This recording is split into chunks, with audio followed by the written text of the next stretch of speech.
Shalom.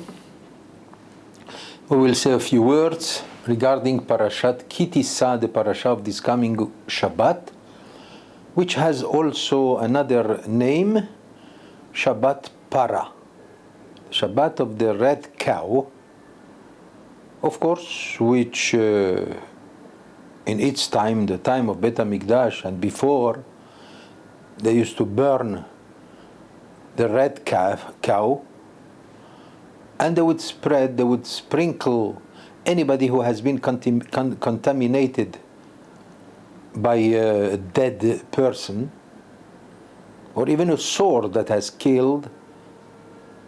So you become contaminated, you become tameh, impure, and the way it used to be to remove the impurity was to sprinkle upon him the ashes of the red cow.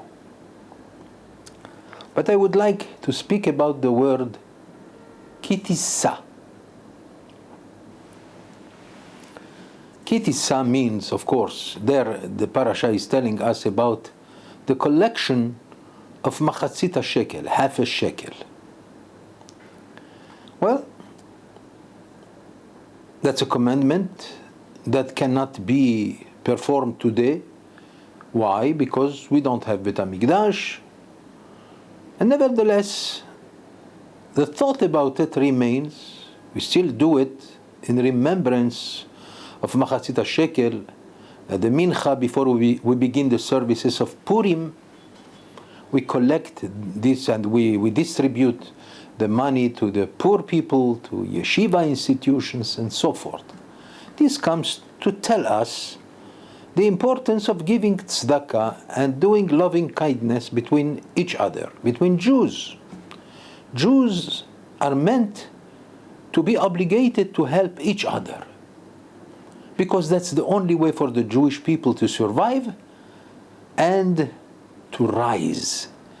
You see, it says in the Gemara, in Masechet Baba Batra on page 10, that Moses turns to the Almighty and he says to him, "Bameh tarum karnam shel Israel."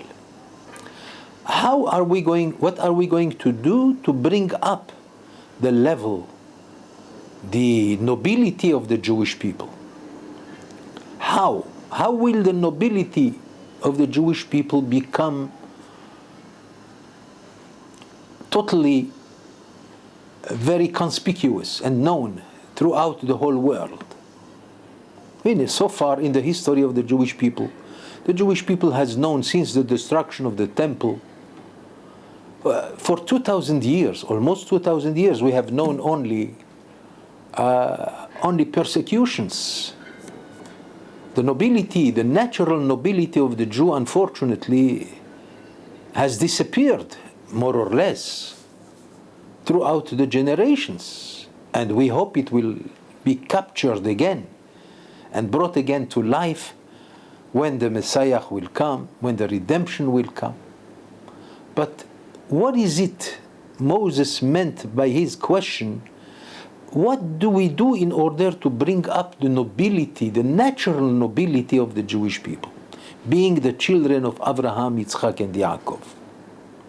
And God says He wants them to be elevated and keep their nobility. Beki Tissa. Tissa means to elevate. So the thought is, first, the simple thought is, number one, to do tzedakah, to help each other. That will be used to bring us the level of the Jewish people, because they are together. By helping each other, they are together. But there is another thing. Tissa. You have to elevate the honor of every Jew, which means to respect one another. When a Jew will finally understand the importance of appreciating and respecting and honoring any kind of Jew, every Jew must be respected. That is going to be the mechanism that will bring back the nobility of the Jewish people. That's, to my humble understanding, the remez, the hint that we can derive from the word Tissa. And the question that remains to be discussed, by which way we are going to be different than all the nations, which will serve to bring up the level of the Jewish people and to portray its great natural nobility, that the horn of the Jewish people will be sounded all over the world. במה תרום קרנם של ישראל. כי Tissa. Tissa could be, we could say it is an acronym, Taf Shin Aleph.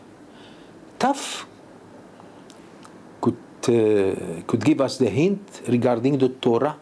Torah begins with Taf. Shin, Shabbat, obviously. Aleph of Tissa could represent what we call Emunah, the faith. Oh, we can understand now that with those three values, with those three great things, the Torah, Shabbat, and the Emunah, the nobility of the Jewish people will become clear and known all over the world. If until today we have been humbled with all the persecutions for the last 2,000 years, and thank God we are still in existence, and now in fact the name of Israel is all over the world, but its nobility is yet to be questioned. Why? Because unfortunately, the observance of Shabbat is still lacking. There is a big chunk of the Jewish people that does not observe the commandments regarding Shabbat.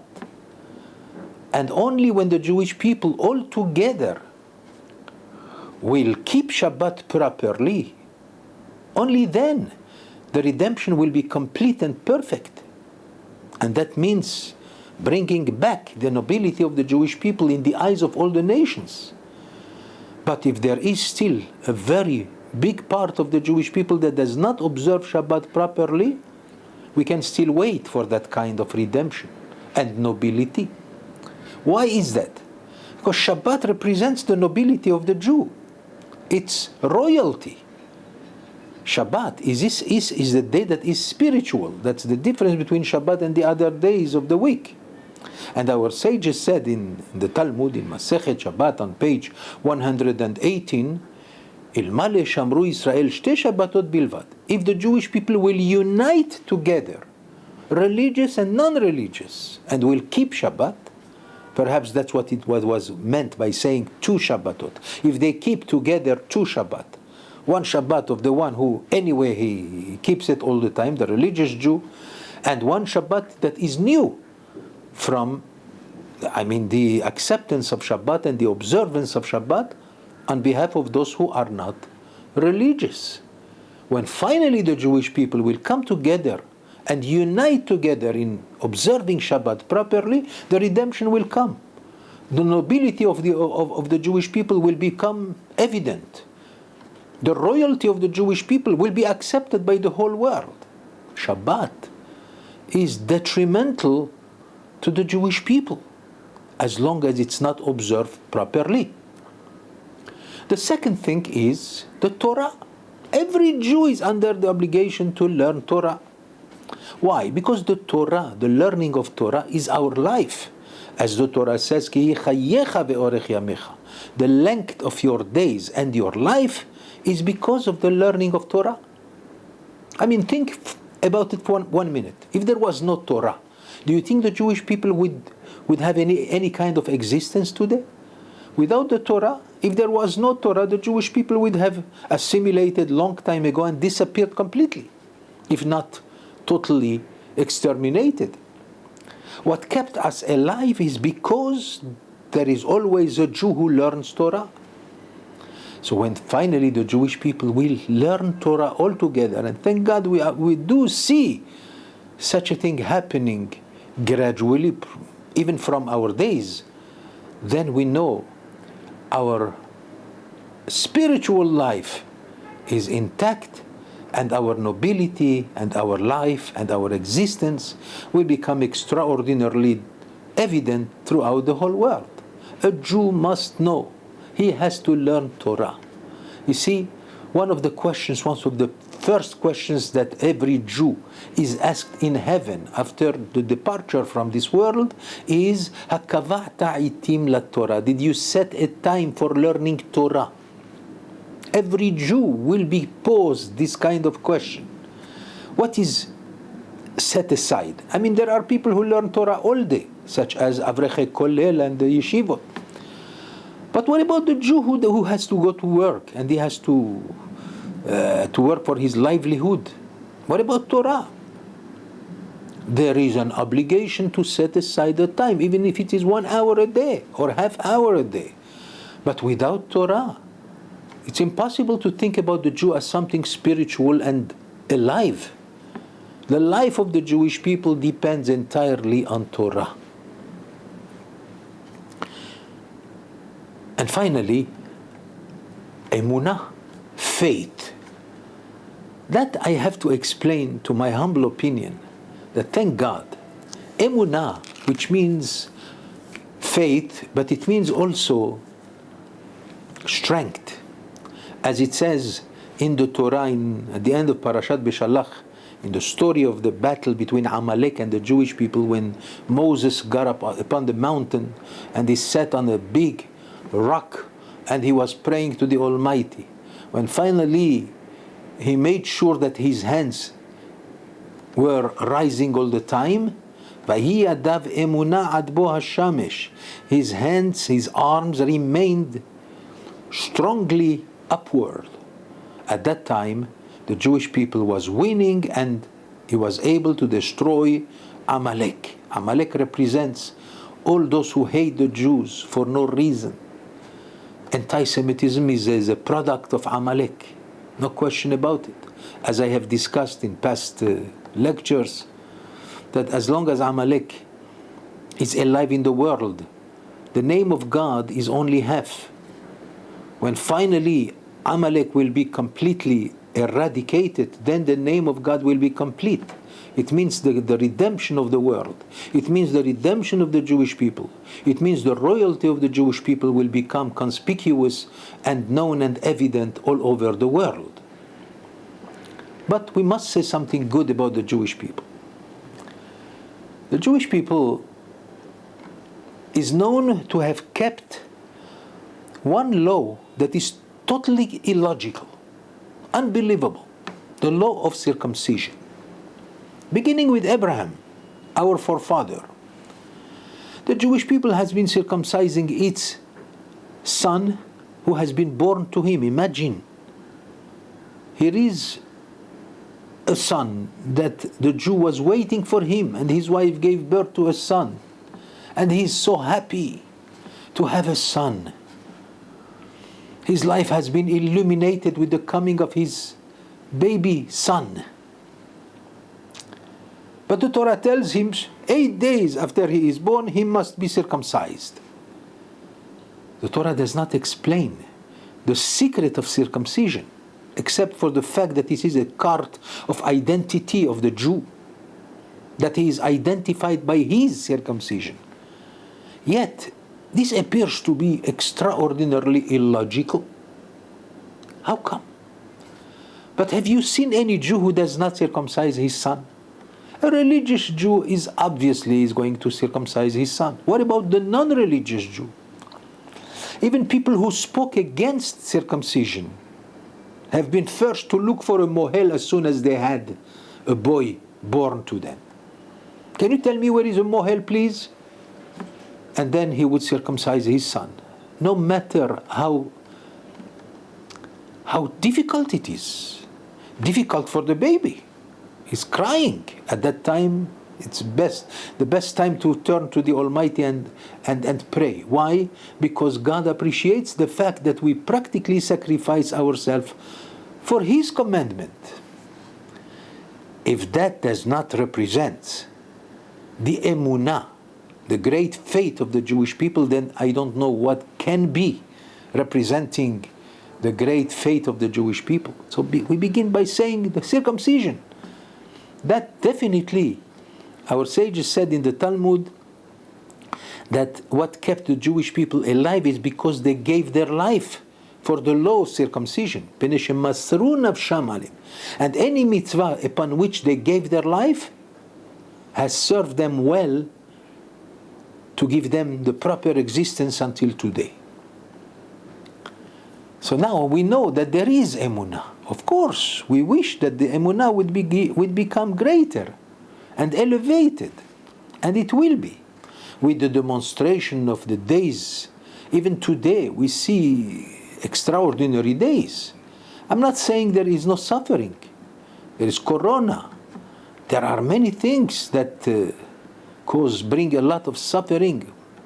Apparently, HaKadosh Baruch Hu, God Almighty, is not totally happy with us. He does appreciate us. He does know what we are worth. We are worthy of our existence and worthy for our royalty and nobility, which is meant to come back. And it's coming back already. But Hashem wants more. He wants the observance of Shabbat. He wants the learning of Torah.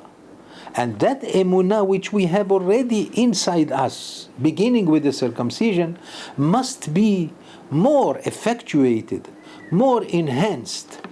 The more learning of Torah, the more keeping Shabbat, our emunah will be preserved more and more.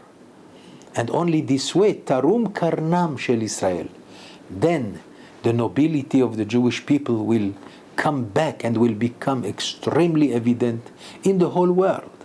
And that which has been a source of hatred from the nations against us, especially when it comes to Shabbat, the reason why non-Jews hated the Jewish people, one of the reasons at least, which can give some kind of explanation to anti-Semitism, is because they feel that the Jew is different than them.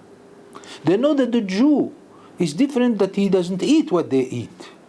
I mean, some of the food that they eat, they cannot eat. Jews cannot eat pork, for example.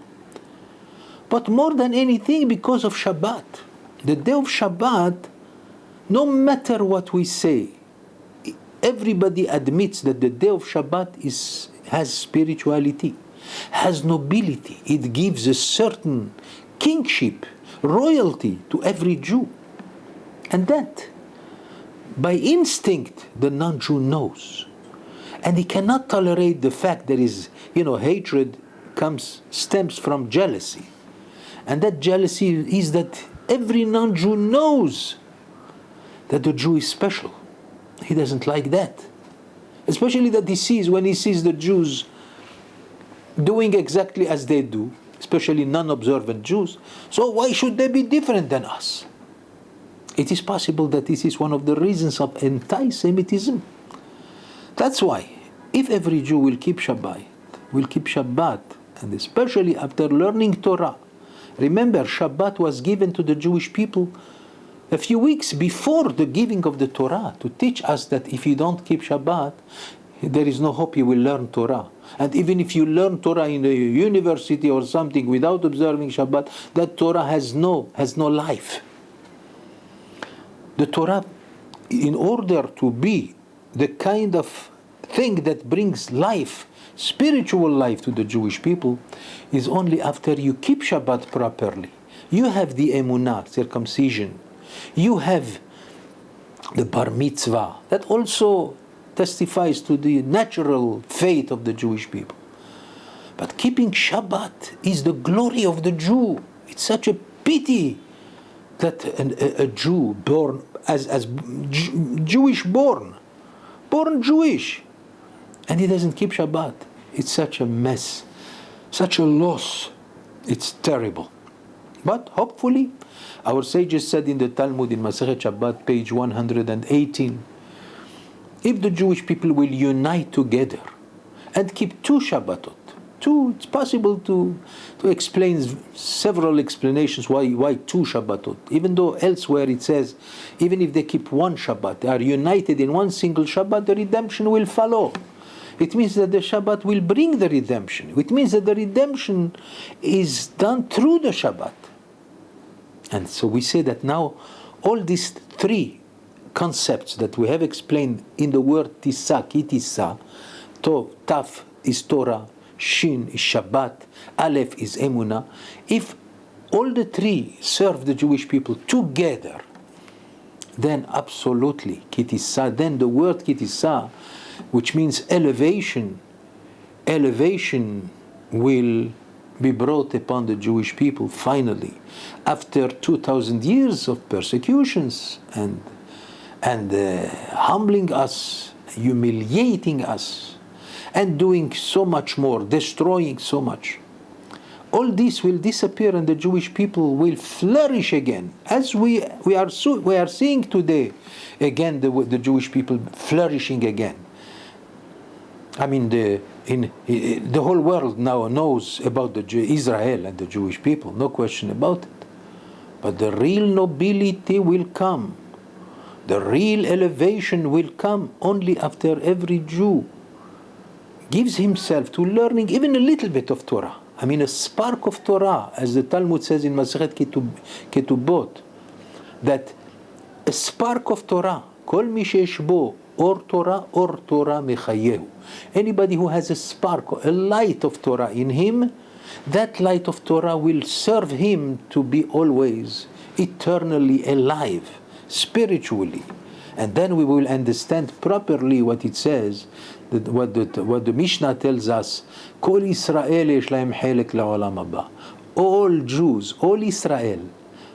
Why does it say Israel? Because Israel means if you overcome, like the angel said to Yaakov when he called him by the name Israel, he said to him, Ki sarita im Elohim ve'im anashim v'tuchal. You have done a tremendous hitgabrut.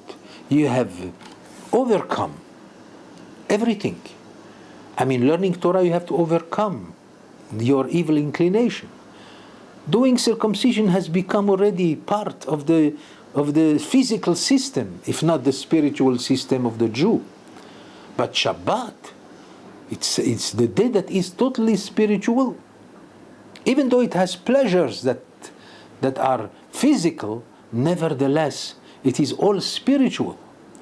So, if all the Jews will unite together around Torah, as little as can be, a spark of Torah, and the observance of Shabbat as much as possible, with the emunah that we have, when it will become even more aggrandized and greater, then definitely bazet tarum karnam shel Israel beki Tissa. Then the great light of the Jewish people, the horn of the Jewish people, will sound all over the world, and its nobility, which is by nature is there, will become evident and great. Let's hope to pray. Of course, we mean that we wait for the redemption as well as the coming of the Mashiach. That's when we will see all these words coming to be so true. So let us wish one another all these obligations that I have mentioned, respecting one another, loving one another, helping one another. At the same time, trying to bring to your life Torah and Shabbat with the emunah that we have. And then we will be zoche, we will have the merit to see the great days that are waiting for the Jewish people, that which we call the great redemption. Shabbat Shalom.